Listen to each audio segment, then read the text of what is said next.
Clé de la voiture. En retard, marmonna-t-il en sortant sans un regard en arrière. À l'intérieur de l'église, Amara ne pouvait pas se concentrer sur le sermon. Les murs pastels et les vitraux offraient un cadre serein, mais son esprit était aux prises avec les tensions croissantes à la maison.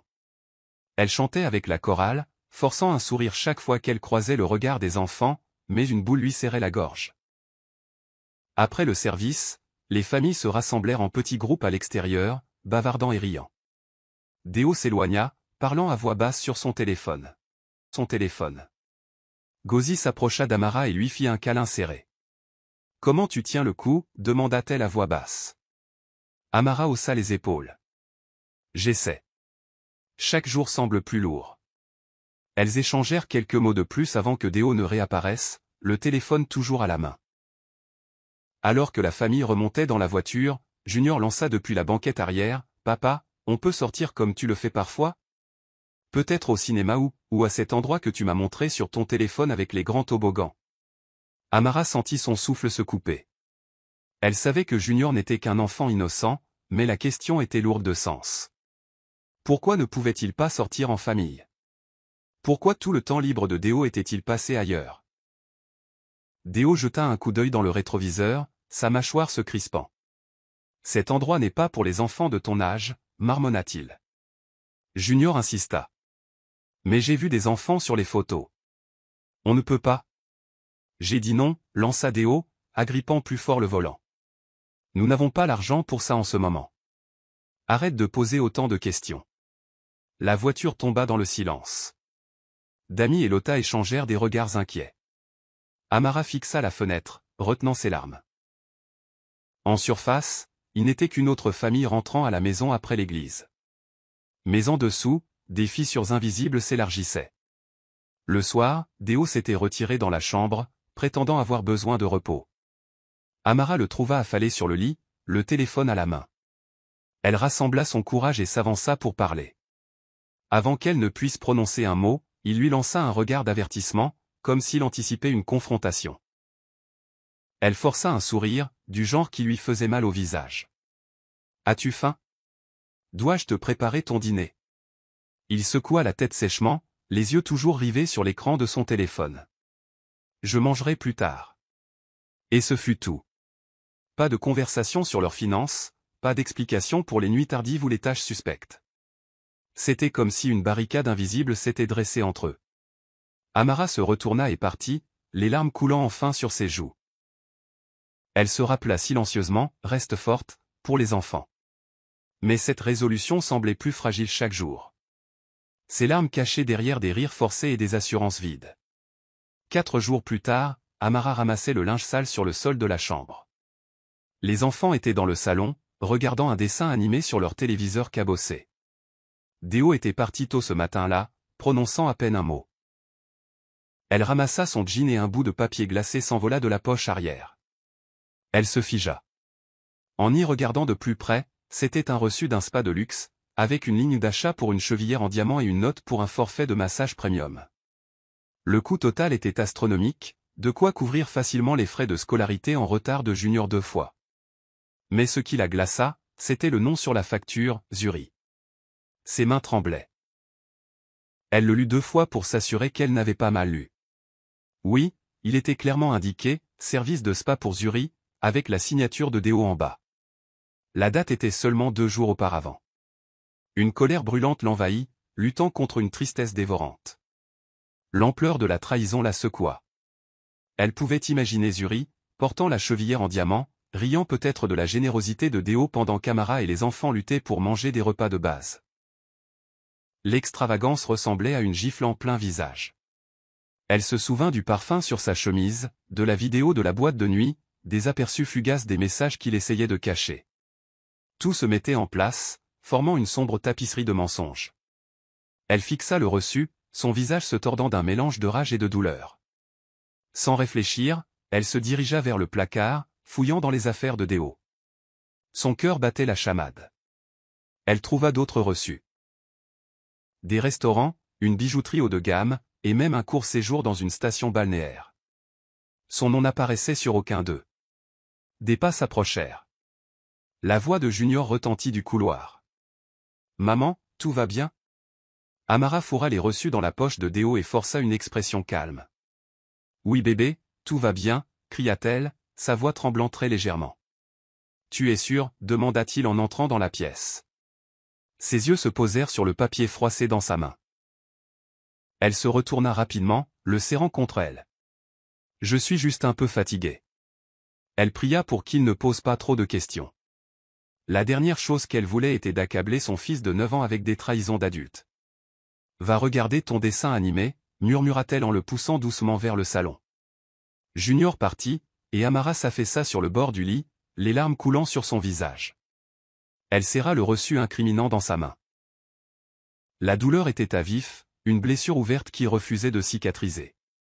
Elle savait que Déo mentirait probablement si elle le confrontait directement. Mais combien de temps puis-je prétendre ne pas voir ce qui est juste devant moi, se demanda-t-elle. À chaque nouvelle découverte, la vérité semblait plus suffocante. Elle essuya ses larmes du dos de sa main. Une autre sorte de résolution monta en elle, le sentiment qu'elle devait protéger ses enfants des actions imprudentes de Déo, même si cela signifiait briser l'illusion d'un foyer stable. La nuit s'installait quand Amara décida de se confier à Gauzé sur la dernière révélation. Elles se rencontrèrent dans un petit café en bord de route près de leur ancien campus universitaire, choisissant une banquette d'angle pour plus d'intimité. L'endroit était faiblement éclairé, le bourdonnement du trafic passant offrant un bruit de fond constant. Gauzé écouta attentivement, fronçant les sourcils tandis qu'Amara décrivait le reçu et le nom de Zuri imprimé en gras. Au moment où Amara eut terminé, les yeux de son ami brillaient de détermination. « J'ai une idée, dit Gauzé tranquillement en se penchant en avant. Voyons si nous pouvons confirmer où Zuri habite. Si je peux les repérer ensemble, peut-être l'enregistrer. » Tu veux dire, comme de l'espionnage, demanda Amara, sa voix tremblant entre malaise et curiosité. Gauzé haussa les épaules. Appelle ça comme tu veux, mais tu mérites la vérité. D'après ce que Mama F a dit à propos d'un domaine clôturé sur la rue Egbita, il ne devrait pas être trop difficile de découvrir quel bâtiment il fréquente. Je peux emprunter la voiture de mon cousin, il a des vitres teintées. Amara se mordit la lèvre inférieure. Une partie d'elle se sentait coupable de s'abaisser à de telles mesures.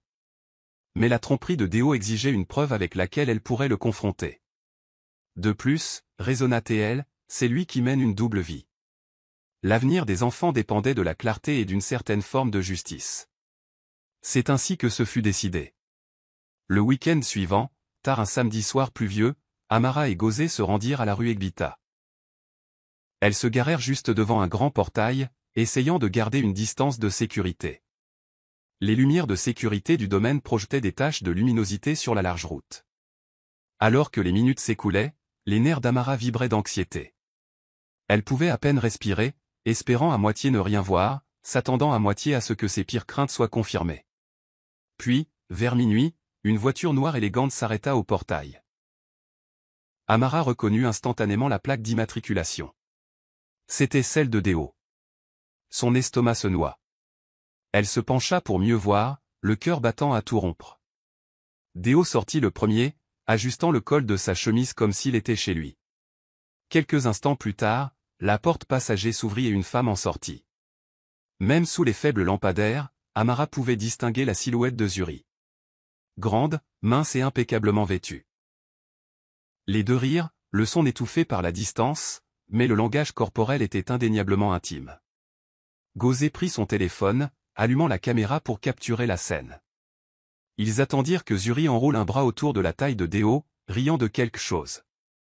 Il répondit en la serrant plus près, déposant un baiser persistant sur son front. Les yeux d'Amara se remplirent de larmes, mais elle ne dit rien, la mâchoire serrée. Ils regardèrent le couple disparaître dans le domaine, le portail se refermant derrière eux. Le silence emplit la voiture. Finalement, Gauzé tendit la main, posant doucement une main sur l'épaule d'Amara. « Je suis vraiment désolé, murmura-t-elle. Mais au moins maintenant, tu as la confirmation. » Amara déglutit, sa voix tremblant quand elle parla enfin. « Je suppose que j'espérais, à un certain niveau, que ce n'était qu'un grand malentendu. Maintenant, je ne peux plus le nier. » Gauzé pinça les lèvres. « Nous trouverons la prochaine étape. » Elles rentrèrent dans un silence lourd, le choc et la trahison s'abattant sur Amara comme un manteau étouffant. Elle rentra chez elle et trouva les enfants endormis. Un instant, elle se tint au pied du lit de Junior, écoutant sa respiration paisible. Son innocence contrastait si douloureusement avec la laideur dont elle venait d'être témoin. Elle savait qu'elle ne pourrait pas rester silencieuse beaucoup plus longtemps. Déo devait être confronté, et s'il choisissait de continuer à mentir, elle aurait besoin d'un plan, un plan qui garantirait que les enfants ne souffriraient pas davantage. Alors qu'elle se glissait dans sa chambre et s'allongeait sur le lit froid, elle imagina Déo dans cet appartement, avec Zuri dans ses bras. Les larmes vinrent alors librement, trempant l'oreiller alors que son cœur se brisait silencieusement dans l'obscurité. Le lendemain matin, la résolution d'Amara se durcit. Elle attendit que Déo rentre à la maison. Il entra vers 9 heures, toujours vêtu des mêmes vêtements de la veille. Il jeta ses clés sur la table, l'air momentanément surpris de voir Amara assise là, les bras croisés sur sa poitrine. « Il faut qu'on parle », annonça T.L., la voix tendue. Elle sentait son pouce accélérer, mais elle refusait de laisser la peur ou le chagrin la réduire au silence. Déo soupira de façon dramatique et s'affaissa dans une chaise. « Qu'est-ce que c'est cette fois » demanda-t-il en se frottant les tempes comme si les préoccupations d'Amara étaient une nuisance. Elle prit son téléphone et afficha la vidéo que Ngozi avait prise. Elle appuya sur Play, laissant les images parler d'elles-mêmes. Les yeux de Déo brillèrent d'alarme lorsqu'il se reconnut à l'écran. Il sauta de son siège, le visage tordu de colère. « Mais qu'est-ce que c'est, Amara » cracha-t-il. « Tu m'espionnes maintenant ?» Elle posa le téléphone, les mains tremblantes. « Il fallait bien que je découvre la vérité, puisque tu refusais de me la dire. Tu as promis que tu travaillais tard, que tu essayais de subvenir aux besoins de cette famille, mais au lieu de ça, tu es avec elle, cette Zuri. Tu dépenses de l'argent, du temps. » Il la coupa, élevant la voix. « Je n'arrive pas à croire que tu te sois abaissé à ce niveau. Tu n'as aucune confiance en moi en tant qu'homme. Je fais tout ce que je peux pour cette maison, et toi ? Tu cours après des ombres. » Sa tentative flagrante de la manipuler la piqua. « Des ombres ? Des ombres ?» répéta T.L., incrédule. « J'ai des preuves. Tu as menti sur le paiement des frais de scolarité de Junior, et pourtant tu finances un style de vie somptueux pour une autre femme. » Il la fixa, croisant les bras sur sa poitrine. « Ce n'est pas ce que tu crois, » insista-t-il, la voix dangereusement calme. « Cette femme n'est qu'une amie. Je m'occupe de clients importants et... » Arrête de me mentir. La voix d'Amara se brisa. Les larmes menaçaient, mais elle les retint. J'en ai assez de faire semblant de ne pas voir ce qui est juste devant moi. Regarde ces reçus. Elle brandit le reçu du spa et plusieurs autres qu'elle avait trouvés. C'est des centaines de milliers de Nera, d'Ayo. Pour elle. Pendant ce temps, nous n'avons pas de course. Nos enfants sont... Il se leva brusquement, la dominant. Alors je ne peux plus avoir d'amis maintenant ? Et alors si je dépense de l'argent pour eux ? Tu es juste jalouse parce que tu veux me contrôler. C'est mon argent, ma vie. Je suis l'homme de la maison. Une vague de désespoir submergea Amara. Elle avait espéré que ses preuves le coinceraient dans des excuses ou au moins un aveu. Mais au lieu de cela, il retournait la situation, la faisant passer pour la méchante. Elle le regarda dans les yeux, cherchant une once de remords, mais ne trouva que de l'arrogance et du ressentiment. Sa voix était presque un murmure quand elle demanda « Et nous ? Et nos enfants ?» Il ricana. « J'aime mes enfants. Ne déforme pas ça. Mais je ne vais pas me laisser étouffer par tes insécurités. » Fin de l'histoire. Il entra en trombe dans la chambre, claquant la porte si fort que les murs vibrèrent. Amara resta là, les larmes coulant enfin. Elle réalisa à ce moment-là que le confronter de front ne le mènerait qu'à plus de défensive et de déni. Les enfants, réveillés par l'agitation, jetèrent un coup d'œil au coin du couloir. Elle dut se ressaisir. Essuyant ses larmes, elle força un sourire rassurant et les éloigna. À l'intérieur, son cœur avait l'impression de se fendre. Si une confrontation directe menait à plus de mensonges et de colère, elle avait besoin d'une tactique différente, une qui la remettrait en contrôle de son propre destin. Alors que les jours se transformaient en semaines, la pression financière à la maison s'intensifia. Déo, piqué par la confrontation, coupa complètement l'argent pour les courses. Un jour, Amara rassembla son courage pour demander de l'argent pour le ménage, mais ne reçut qu'un renvoi froid. Une vraie femme trouve un moyen. ricana-t-il en lui jetant une mince liasse de billets froissés. C'était à peine suffisant pour 2 jours. Amara se mordit la langue, essayant de garder son sang-froid. Pendant ce temps, ses réseaux sociaux étaient inondés de photos de Zuri exhibant des achats coûteux, sacs à main Gucci, chaussures de créateurs et visites de restaurants exotiques.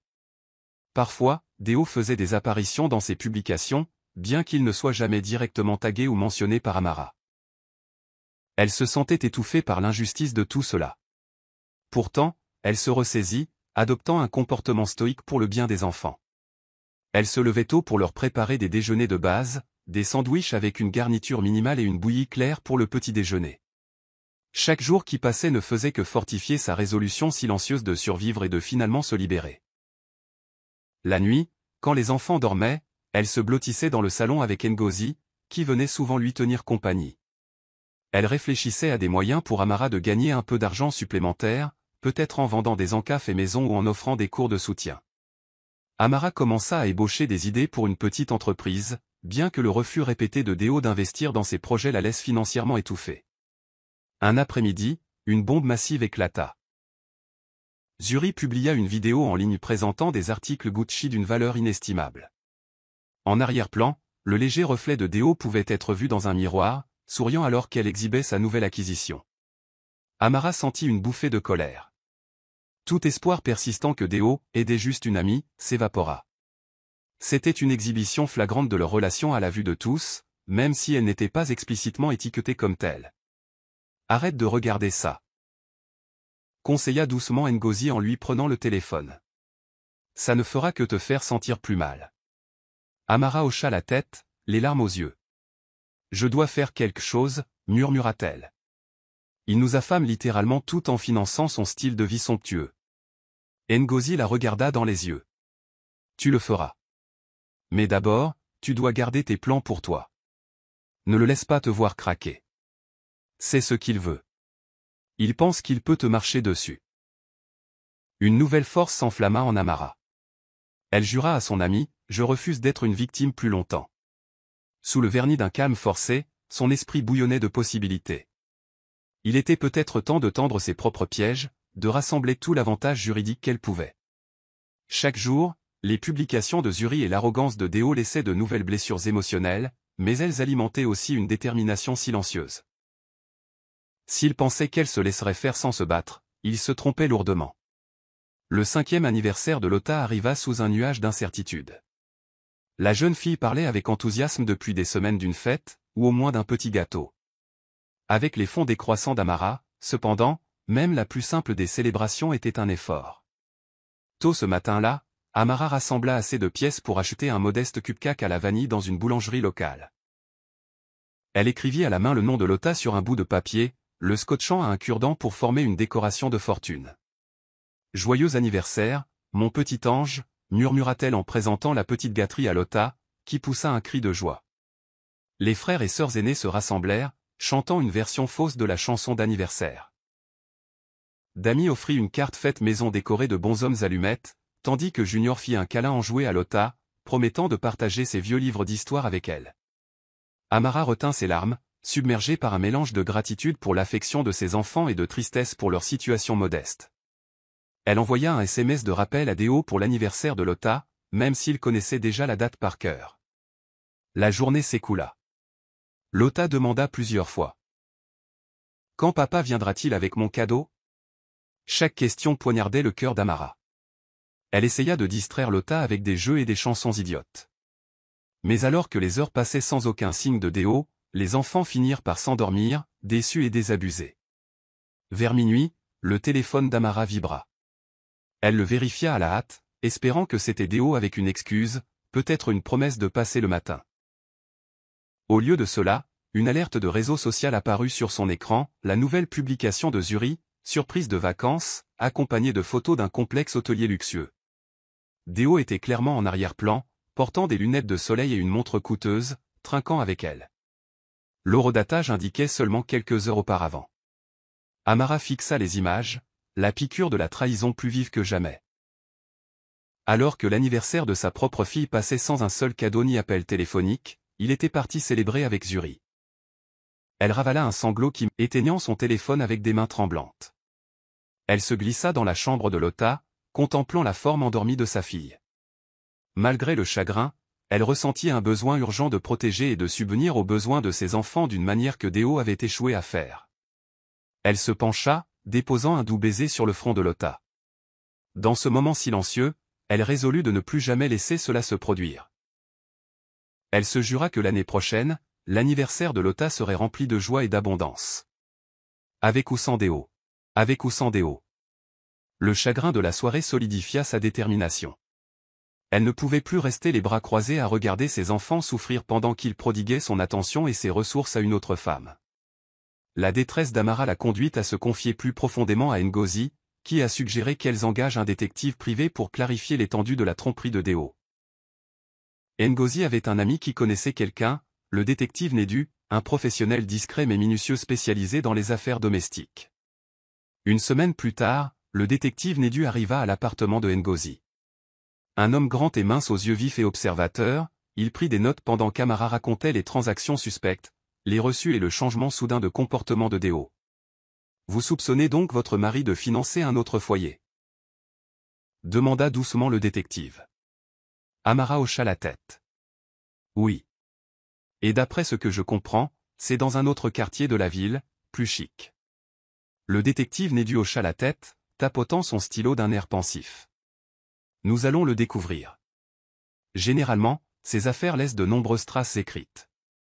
Les jours suivants, Amara n'entendit rien. Elle essaya de garder son sang-froid à la maison, poursuivant ses petites conversations forcées avec Déo.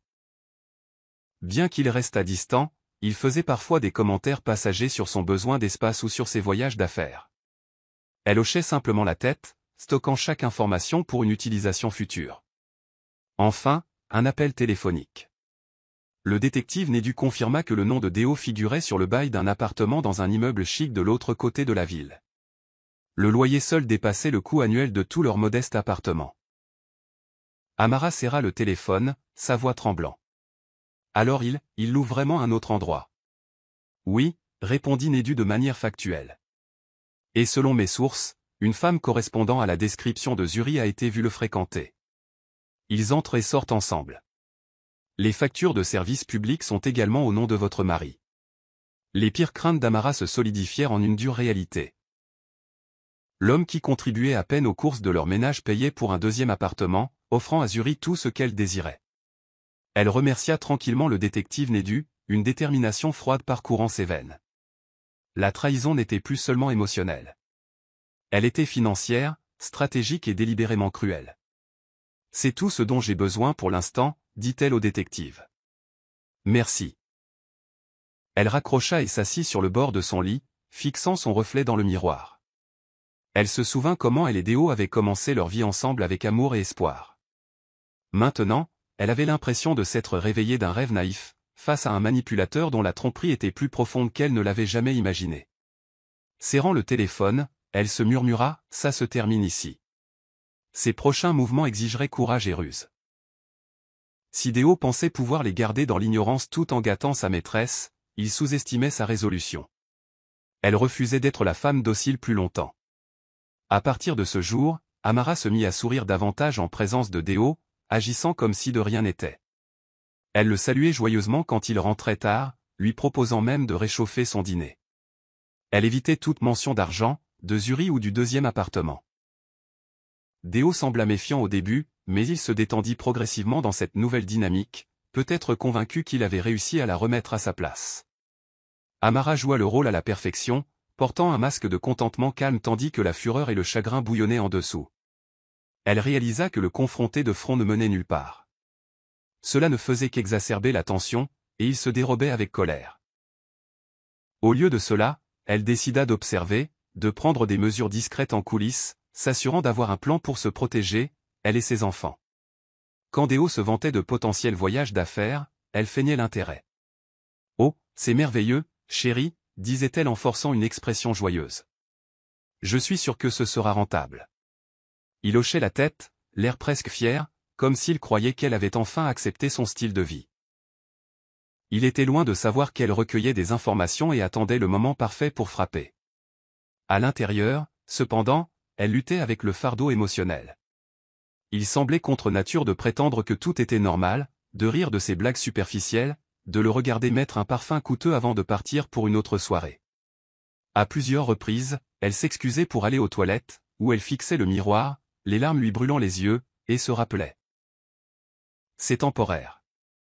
Je dois rester forte pour les enfants. Elle a même introduit de petits changements dans sa propre routine, comme revenir du marché plus tard que d'habitude ou assister à des réunions de quartier auxquelles elle n'était jamais allée auparavant. Déo le remarqua à peine. Ses appels téléphoniques et ses flirts en ligne le consumaient. Du point de vue d'un étranger, la tension à la maison semblait se dissiper, une femme et un mari vivant dans une harmonie relative. Mais pour Amara, chaque doux sourire était une arme, une étape délibérée dans un plan plus vaste pour protéger sa famille et retrouver sa dignité. Elle en avait fini d'attendre qu'il change. C'était maintenant à son tour de changer complètement les règles du jeu. Amara a pris un travail d'appoint secret dans un petit service de traiteur, recommandé par une amie de Ngozi.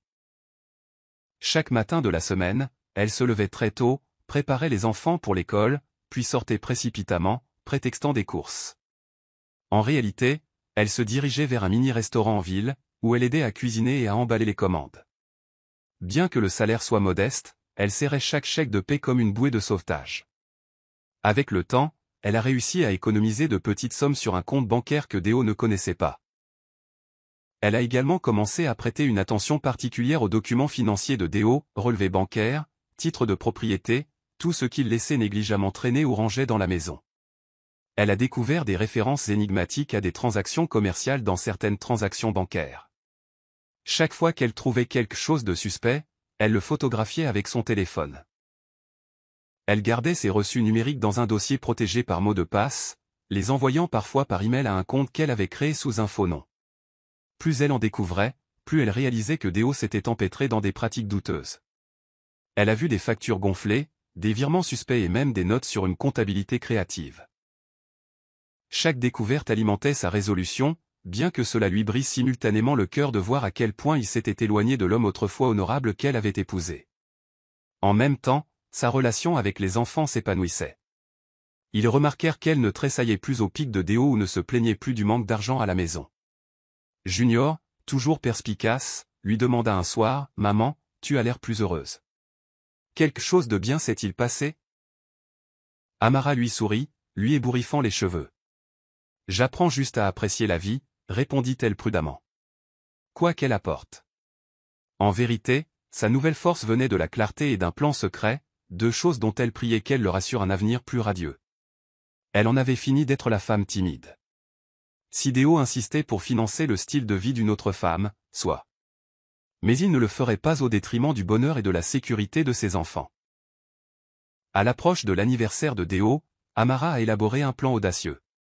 Elle a décidé de lui organiser une fête surprise. Elle a rédigé une invitation électronique d'allure formelle, qu'elle a envoyée à son adresse email professionnelle, une adresse qu'il consultait rarement. Elle s'est assurée que Zuri était également sur la liste des invités, glanant son adresse sur l'un des relevés de propriété transférés par Déo. L'invitation disait « Vous êtes cordialement invité à célébrer la journée spéciale de Déo. Un dîner privé à 19h le samedi. Adresse ci-jointe. Tenue de soirée. RSVP demandé. » Amara a glissé une mention de cette fête à Déo en passant, mais seulement de manière décontractée. « Je pourrais te cuisiner quelque chose de spécial pour ton anniversaire, » lui dit-elle, ne laissant entrevoir aucun événement plus important. Il haussa les épaules, indifférent, s'attendant probablement à ce qu'elle fasse le strict minimum. En coulisses, elle a organisé l'événement dans la salle nouvellement louée de Ngozi. Un lieu simple et modeste orné de quelques décorations et d'une table dressée. La vraie magie ne serait pas dans le décor, mais dans le plan orchestré avec le détective Nedu. Des caméras, à la fois cachées et visibles, enregistreraient chaque interaction. Déo serait enfin forcé de confronter ses mensonges devant l'autre femme. Amara ressentait un mélange de nervosité et d'excitation macabre. Elle priait silencieusement pour avoir la force d'aller jusqu'au bout. Si cela fonctionnait, elle aurait les aveux de Déo et les révélations de Zuri sur bande, et ces preuves pourraient lui servir d'ultime monnaie d'échange. Elle a renvoyé l'invitation par email à Déo, s'assurant que Zuri avait les détails. Puis elle s'est mise au travail, préparant un festin modeste financé en grande partie par ses économies secrètes et avec l'aide de son patron traiteur, qui lui a offert une réduction sur les fournitures. Le jour même, elle a dit à Déo qu'elle allait aider une amie à faire des courses. Il a à peine enregistré ses paroles, absorbé comme toujours par son téléphone, probablement en train d'envoyer des SMS à Zuri. Mais elle le remarqua jeter un coup d'œil à son écran avec un froncement de sourcils perplexe. Il semblait qu'il avait enfin vu l'invitation. Zuri viendrait-elle? Déo oserait-il la mener au même endroit que sa femme? Amara ne le savait pas. Mais elle avait tendu l'appât. Et maintenant, elle attendait. Son cœur battant comme un tambour dans sa poitrine. À 18h30, la salle était prête, une longue table garnie d'assiettes et de couverts. Un petit gâteau portant le nom de Déo trônait au centre. Les lumières étaient légèrement tamisées, créant une ambiance intime. Ngozi planait près de l'entrée, accueillant les invités. Une poignée de personnes de la famille élargie de Déo avaient été invitées, mais peu avaient confirmé. À 18h55, une silhouette inattendue mais indubitable franchit la porte. Zuri. Elle portait une robe moulante qui scintillait sous les lumières du plafond, des talons qui claquaient avec assurance sur le sol carrelé. Ses cheveux soigneusement coiffés encadraient un visage qui semblait méfiant et curieux. Elle regarda autour d'elle, comme si elle s'attendait à une foule somptueuse. Amara l'accueillit avec un sourire poli, s'avançant. « Tu es en avance », dit-elle doucement, se rappelant le plan de garder son sang-froid. « Il est en route. »« Bienvenue. » Zuri, prise au dépourvu par la gentillesse d'Amara, força un mince sourire. « Merci », répondit-elle en examinant les décorations. « J'ai reçu une invitation pour un dîner d'anniversaire ?» Déo n'a jamais mentionné. « Oui », l'interrompit doucement Amara, son ton calme démenti par l'adrénaline qui parcourait ses veines. « Il ne sait pas que c'est une grande surprise. S'il te plaît, mets-toi à l'aise. » Zuri hocha la tête, se dirigeant vers la table. Son regard balaya le décor minimaliste, puis revint sur Amara. Une tension flottait dans l'air, tacite mais épaisse. Les deux femmes se faisaient face pour la première fois, chacune consciente de l'importance de l'autre dans la vie de Déo. Amara fit signe à Zuri de s'asseoir.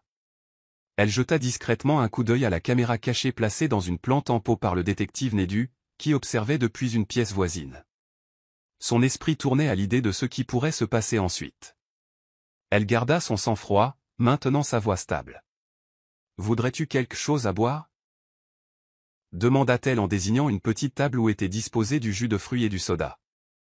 Zuri secoua la tête. « Non, ça va. » Amara retourna à la porte juste au moment où un cousin éloigné de Déo arrivait. L'homme semblait confus, ayant peut-être reçu l'invitation mais n'étant pas tout à fait sûr qu'elle soit légitime. Néanmoins, il salua chaleureusement Amara. À 19h10, Déo arriva enfin, l'air pressé et agité, le téléphone collé à l'oreille. Il entra en pleine conversation, fronçant les sourcils en voyant Amara près de l'entrée. Puis ses yeux se posèrent sur Zuri, assise à l'intérieur. Sa confusion était palpable. Un instant, il resta là, le téléphone toujours à la main. Zuri se leva, son expression passant à la colère puis à la confusion. Le cœur d'Amara battait à un rythme effréné. Maintenant, pensa-t-elle, la véritable confrontation commence. Dès que Déo entra, il raccrocha brusquement. Son regard allait d'Amara à Zuri, une lueur de panique dans les yeux. Il força un rire creux. « Eh bien, c'est inattendu, balbutia-t-il, s'écartant de l'entrée pour laisser entrer d'autres personnes. Quelques autres parents éloignés s'étaient présentés par obligation, scrutant la pièce avec curiosité. Amara se plaça au centre de la pièce, offrant un sourire accueillant. « Joyeux anniversaire, Déo, dit-elle doucement. Je voulais faire quelque chose de spécial pour toi. » Zuri se tenait près de la table, les bras croisés sur sa poitrine. « Pourquoi ne m'as-tu pas parlé de ce dîner, Déo ?» demanda-t-elle, son ton empreint d'agacement. Ses yeux se posèrent sur Amara, la suspicion lourde dans son regard. Déo s'éclaircit la gorge. « C'était une surprise, je suppose » marmonna-t-il, sa confiance habituelle s'effritant sous le regard des deux femmes. Il força un sourire. « Eh bien, puisque tout le monde est là, allons, profitez. » Il essaya de conduire Zuri à une place, mais elle retira son bras, jetant un coup d'œil à Amara comme si elle cherchait plus de réponses. Sur un signal, le détective Nedu, habillé discrètement en tenue décontractée, se glissa dans la pièce, se tenant à l'écart. Il croisa le regard d'Amara, lui faisant un subtil signe de tête pour indiquer que les caméras tournaient. Amara leva les mains pour attirer l'attention. Merci à tous d'être venus célébrer l'anniversaire de mon mari, annonça-t-elle en regardant directement Déo. Je sais que les choses ont été difficiles ces derniers temps, mais je veux quand même honorer ce jour. Une salve d'applaudissements maladroits suivit. Déo se tenait raide en bout de table, transpirant sous son col. Les yeux de Zuri ne le quittaient pas. Certains parents murmuraient entre eux, confus par la tension. Amara se tourna vers un petit projecteur installé contre un mur, un appareil que Ngozi l'avait aidé à acquérir pour la soirée. Elle lança un diaporama, les images scintillant sur le fond blanc. Au début, il montrait des photos inoffensives de Déo avec les enfants, des photos de temps plus heureux. Mais ensuite, le contenu changea, des reçus avec sa signature, des captures d'écran de virements bancaires, des images de lui et de Zuri dans des clubs ou des restaurants. Un murmure collectif parcourut la pièce. La mâchoire de Zuri tomba, et le visage de Déo pâlit. Qu'est-ce que c'est? Exigea Zuri, la voix tremblante de rage et de confusion. Amara sentit son cœur battre la chamade mais força un calme apparent. C'est la preuve, répondit-elle, de la vie que Déo a cachée à notre famille. Déo se jeta sur le projecteur, tâtonnant avec le cordon pour arrêter le diaporama, mais pas avant que la plus grosse bombe n'apparaisse à l'écran, son nom sur le bail de l'appartement secret, accompagné de photos de Zuri y entrant et en sortant avec lui à plusieurs reprises. Le détective Nedu se positionna discrètement près de l'entrée, s'assurant que Déo ne s'enfuirait pas. Le silence dans la pièce était assourdissant, rompu seulement par des chuchotements étouffés et les battements frénétiques du propre cœur d'Amara. Elle garda sa voix égale, projetant un comportement posé alors que les dernières diapositives défilaient. Au cas où quelqu'un se demanderait pourquoi nos enfants manquent leurs frais de scolarité et leurs besoins de base. Poursuivit Amara, voilà pourquoi. Déo se retourna, les yeux flamboyants, sur le point de parler. Mais elle leva une main, signalant qu'il y avait plus à venir. La scène était prête pour une confrontation qui ferait enfin exploser ses mensonges au grand jour. Le silence s'abattit sur la pièce après la fin du diaporama. Déo fixa l'écran noir, sa poitrine se soulevant d'une fureur à peine contenue. Ses parents se déplaçaient mal à l'aise, ne sachant s'il fallait le critiquer ou le consoler. Zuri s'agitait, ses ongles parfaitement manucurés tapotant contre son bras. Amara fit face à son mari, la voix tremblante mais résolue. Nous avons tant sacrifié pour toi. Moi-même et les enfants. J'ai essayé de croire que tu traversais juste une phase. Mais maintenant, tout le monde peut voir la vérité. Déo laissa échapper un ricanement dédaigneux. Tu penses que ça m'humilie? C'est toi qui t'humilies, Amara. En étalant nos problèmes privés à tout le monde. Il fit un geste large autour de la pièce. Tu n'as aucun respect. Elle croisa son regard, un calme étrange s'installant en elle. Le respect? Tu as perdu mon respect au moment où tu as commencé à détourner les finances de notre famille pour le style de vie d'une autre femme. Zuri, les joues rouges, jeta un coup d'œil au projecteur. Attendez une minute, intervint-elle en s'avançant. Il m'a dit que vous étiez pratiquement séparés. Il a dit qu'il ne restait chez toi qu'à cause des enfants, mais que votre mariage était terminé. Amara sentit une douleur sourde dans sa poitrine. Cela lui faisait mal de savoir les mensonges que Déo avait tissés dans son dos. Elle se tourna vers Zuri. Il n'est jamais parti. Nous sommes toujours mariés. Lui et les enfants vivent sous le même toit que moi. Les yeux de Zuri s'écarquillèrent d'incrédulité. Elle se tourna vivement vers Déo.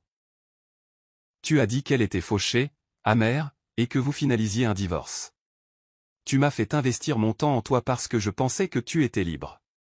Une vague de murmures parcourut les parents présents. Certains affichaient des expressions de choc, d'autres de pitié pour Amara. Le visage de Déo se crispa, la colère brillant dans ses yeux alors qu'il luttait pour reprendre le contrôle du récit. Écoutez, commença-t-il en levant les bras pour se défendre. Amara et moi avons des problèmes depuis longtemps. Oui, j'ai dit à Zuri que nous étions séparés. Parce que je ne voulais pas l'ennui. Mais ça ne veut pas dire. La colère de Zuri explosa. Menteur. Elle le fixa d'un regard assassin. Tu penses que ma vie est un jeu? J'ai cru en ta parole. La poitrine d'Amara était lourde. Elle pouvait voir la douleur brute dans les yeux de Zuri, et un instant, elle sympathisa presque. Zuri avait peut-être savouré l'argent et le style de vie, mais elle avait aussi été un pion dans les manipulations de Deo. La pièce entière frémissait de tension, comme si elle s'attendait à une réaction explosive d'une seconde à l'autre. Deo se tourna vers Amara, sa voix plus basse, presque menaçante. « Alors, que veux-tu ? Tu as prouvé ce que tu avais à prouver. Félicitations. C'est ta façon tordue de me punir pour être sortie ? » Elle refusa de scier, même si son cœur battait de manière erratique. « Il ne s'agit pas de vengeance, » répondit-elle en désignant leur public stupéfait. « Il s'agit de responsabilité, et de s'assurer que tu ne pourras plus nous faire de mal. Je ne resterai pas silencieuse pendant que mes enfants souffrent. » Ses parents, auparavant loyaux ou indifférents, échangèrent maintenant des regards inconfortables. Le silence dans la pièce faisait écho à chaque mot. La façade de Deo s'effritait, exposée sous la dure lumière de la vérité. La tension atteignit son paroxysme. Zuri s'avança vers Deo, les yeux brillants de trahison. Sans crier gare, sa paume ouverte rencontra sa joue dans une gifle forte et retentissante qui résonna dans la petite salle. La foule haleta. Deo chancela, un regard de pur choc déformant ses traits. Il se frotta la joue cuisante, la fureur se mêlant à l'incrédulité. « Tu m'as giflé. » Zuri se redressa, refusant de reculer. « Tu mérites pire, » siffla-t-elle. « Tu m'as manipulé. Tu as dit quelle était la cause de tous tes problèmes, qu'elle refusait de te laisser partir. Mais tu es toujours activement marié, vivant avec elle, et laissant tes enfants mourir de faim. » Certains parents de Deo se précipitèrent, essayant de désamorcer la situation. D'autres sortirent leur téléphone, capturant le moment dans des vidéos tremblantes. La possibilité que ce drame public puisse se retrouver sur les réseaux sociaux planait. Deo cracha entre ses dents serrées. « Tu n'avais pas le droit. » Zuri le coupa, la voix craquant de rage et de chagrin. « Tu m'as utilisé. » Elle le foudroya du regard, puis leva les mains. « J'en ai assez. Ne m'appelle plus jamais. » Elle se dirigea en trombe vers la porte, manquant de percuter le détective Nedu, qui s'écarta gracieusement. Amara croisa le regard de Nedu, qui hocha la tête en confirmation qu'il avait tout capturé sur la caméra de sécurité. Deo tenta de suivre Zuri, mais le détective Nedu le bloqua nonchalamment avec un bras tendu.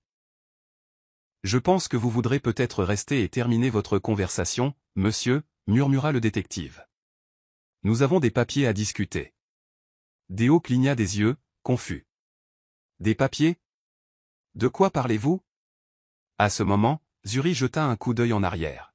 « Tu m'as dit qu'elle était fauchée et amère, » répéta-t-elle, la voix tremblante. « Mais c'est toi qui es amère. Tu n'as jamais eu l'intention de respecter qui que ce soit d'autre que toi-même. » Elle tourna les talons et disparut par la porte, laissant un silence stupéfait dans son sillage. Deo resta planté sur place, une main toujours sur sa joue rougie. Lentement, il regarda les visages de ses amis et parents, qui semblaient tous à la fois consternés et fascinés. Amara inspira d'une voix tremblante, se préparant pour la phase suivante de son plan. Elle ressentait un étrange mélange de chagrin et de triomphe. Tout ce drame avait éclaté comme un volcan, mais elle savait que c'était nécessaire pour que la façade de Deo s'effondre publiquement. Elle avait fait le premier pas pour se libérer, elle et ses enfants, de son emprise manipulatrice.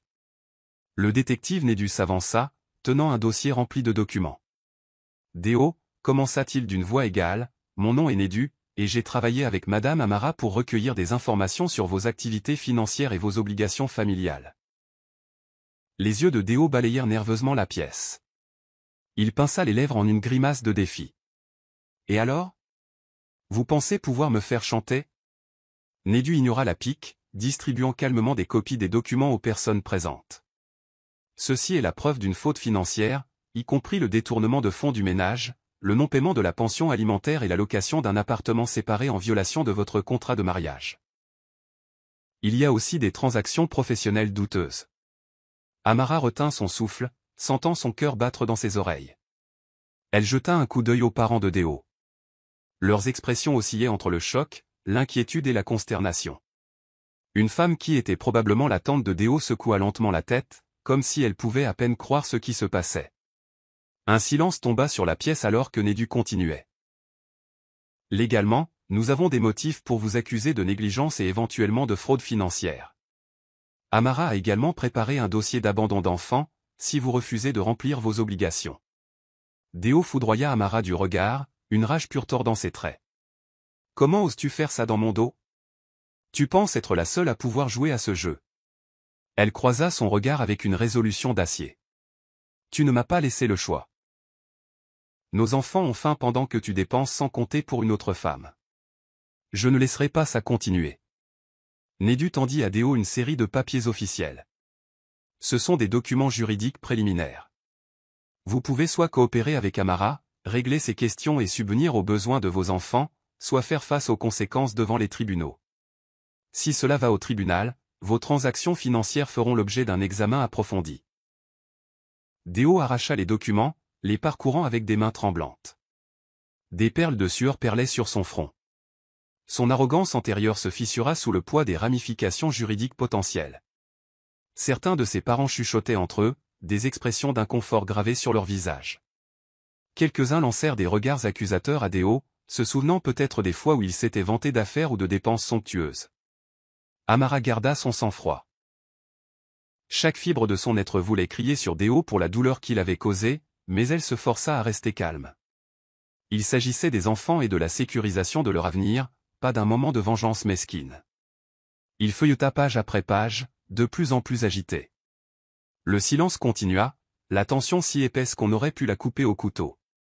Finalement, il cracha, « Bien. Je vois comment ça se passe. Tu veux de l'argent. Je parlerai à mes avocats. Ne pense pas que tu peux me détruire avec cette cascade bon marché. » Il claqua les documents sur la table, sa poitrine se soulevant d'une énergie furieuse.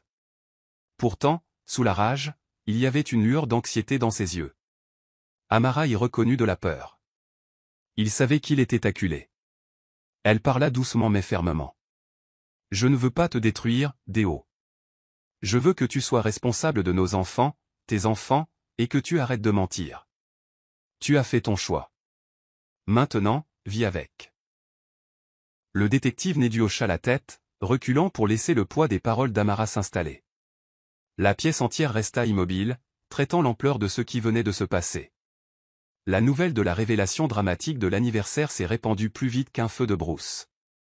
De courtes séquences vidéo prises avec les smartphones des invités ont circulé dans des conversations privées et sur les réseaux sociaux, brossant un portrait peu flatteur de Déo.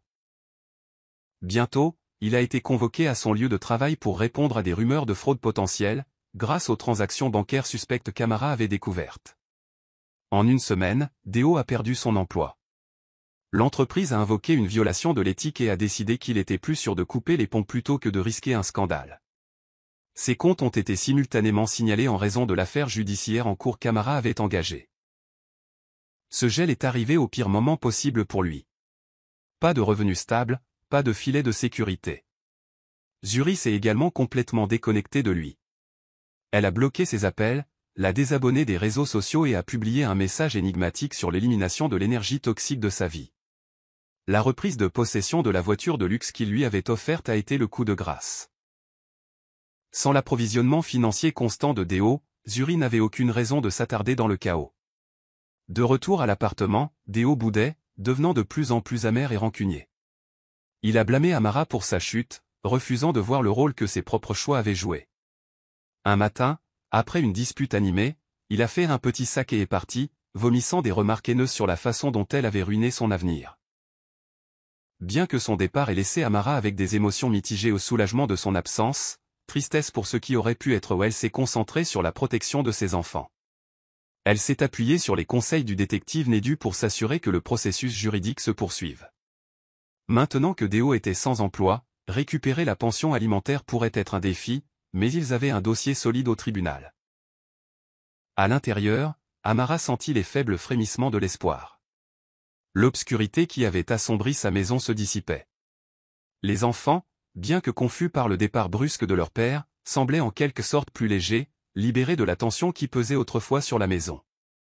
Elle réalisa avec un sursaut que, bien que la chute de Déo soit tragique à bien des égards, elle représentait aussi une libération pour tous ceux qui l'avaient tenu captif. Parfois, lâcher un membre malade était nécessaire pour que le corps guérisse. Et c'est ainsi qu'elle a persévéré, déterminée à construire une vie meilleure pour sa famille, même sans l'homme qu'elle croyait autrefois qu'il la soutiendrait pour toujours. Avec le départ de Deo, Amara a canalisé toute son énergie pour créer un environnement stable pour ses enfants. Elle a utilisé les petites économies qu'elle avait discrètement mises de côté, ainsi que l'aide de Gauzy et certains fonds libérés par la directive du tribunal, pour lancer une modeste entreprise de restauration. Elle l'a appelée « la cuisine d'Amara », opérant depuis un petit stand près d'un marché animé. Au début, elle vendait des encas faits maison, des tourtes à la viande, des beignets et des chin-chin. Mais la nouvelle s'est vite répandue sur les saveurs riches de ses soupes et ragoûts. Peu de temps après, elle a ajouté un service de traiteur, livrant des repas cuisinés au bureau et aux événements.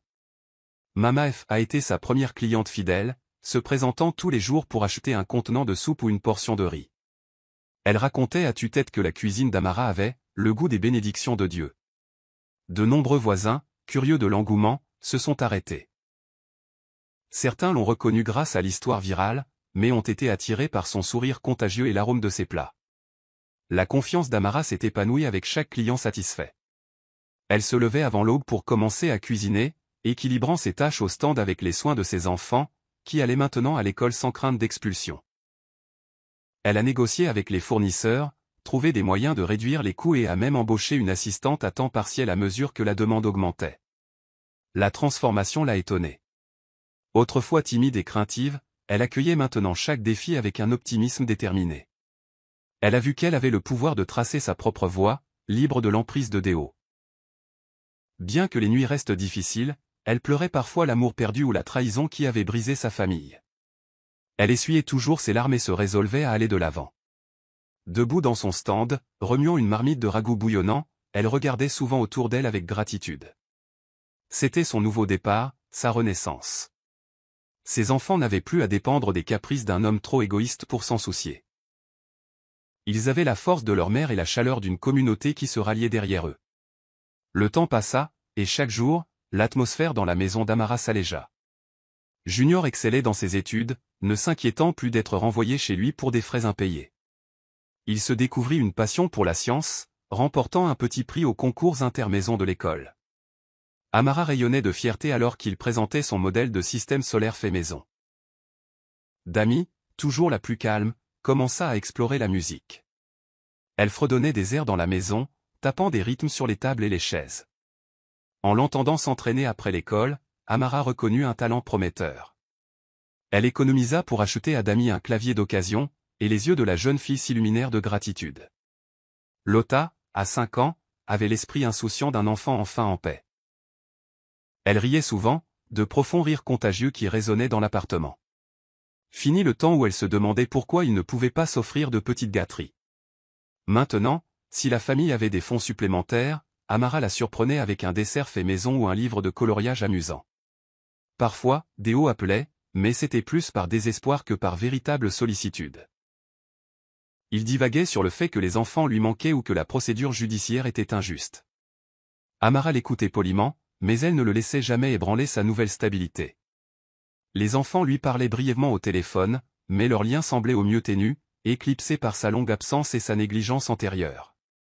Mama F passait souvent avec de petits cadeaux, un sac de haricots, quelques piments frais. Chaque fois, elle s'émerveillait de voir les enfants courir joyeusement, leur voix remplissant de rire l'appartement autrefois tendu. L'entreprise de restauration d'Amara ne cessait de croître. Elle a introduit un menu spécial pour le week-end, attirant encore plus de clients. Les voisins qui ne faisaient que chuchoter dans son dos louaient maintenant ouvertement sa résilience. Dans les moments de calme, Amara se permettait de se remémorer les débuts de son mariage, une pointe de tristesse persistante.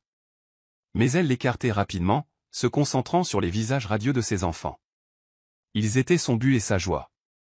Les voir sourire à nouveau était la plus douce des récompenses, la preuve qu'ils guérissaient des blessures que la trahison de Deo avait infligées. Tard un soir, alors qu'Amara finissait de trier les reçus de son entreprise, son téléphone vibra avec un numéro qu'elle ne reconnaissait pas. Elle faillit l'ignorer mais décida de répondre. Une voix hésitante se fit entendre, « Amara. » C'est Zuri. Le cœur d'Amara fit un bond. Elle n'avait pas eu de nouvelles de Zuri depuis la confrontation explosive de l'anniversaire. Incertaine des intentions de Zuri, elle répondit prudemment, « Oui. » Un lourd soupir retentit à l'autre bout. « Je. » Je voulais juste dire que je suis désolé, commença Zuri, la voix brisée. Je ne savais pas ce qu'il faisait vraiment. Je veux dire, oui, j'ai vu des signes, mais il m'a raconté tellement de mensonges. Maintenant, j'ai perdu mon travail, ma réputation est ruinée, et personne ne veut s'associer avec moi.